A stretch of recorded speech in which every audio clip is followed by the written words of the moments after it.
Tiga golongan yang sholatnya tidak terangkat walau hanya sejengkal. Yang pertama, imam yang dibenci. Orang yang mengimami sebuah kaum, tetapi kaum itu membencinya. Imamatun syukro, imam kecil, adalah imam sholat. Apabila dia maju dan makmum tidak suka, maka imam tersebut sholatnya tidak diterima.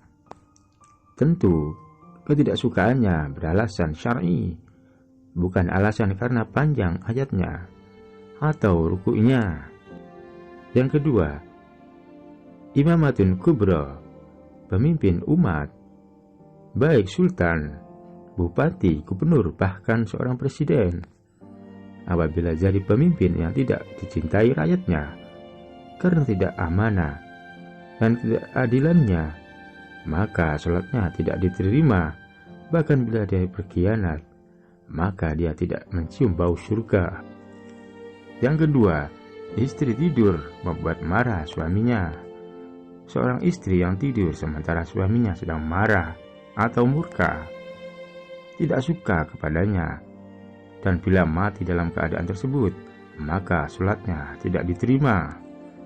Marah yang tidak diterima sholatnya tentu dengan alasan yang dibenarkan secara agama, yaitu kewajiban suami dan istri tidak dilakukan dengan baik, maka menjadi kewajiban kita sebagai seorang tua untuk mengajari ilmu berumah tangga tentang kewajiban menjadi seorang suami dan istri dalam Islam. Yang ketiga, permusuhan saudara. Dua saudara yang saling mendiamkan, memutuskan hubungan, berkonflik, bertikai, baik saudara kandung atau saudara semuslim, karena semua orang mukmin adalah ikhwal. Tidak halal bagi seorang muslim untuk memboikot saudara lebih dari 3 malam, yaitu 3 hari. Mereka berdua bertemu, namun yang satu berpaling dan yang lainnya juga berpaling. Dan yang terbaik di antara mereka berdua yaitu yang memulai dengan memberi salam. Muttafaqun alaih, hadis riwayat Imam Bukhari dan Imam Muslim. Maka walaupun sholatnya banyak sekali, tetapi semasa hidup mereka bertikai, maka sholatnya tidak diterima, tidak terangkat, bahkan memutus persaudaraan, tidak diterima amalnya, dan tidak masuk surga. Tidaklah masuk surga orang yang suka memutus. Hadis muttafaqun alaih.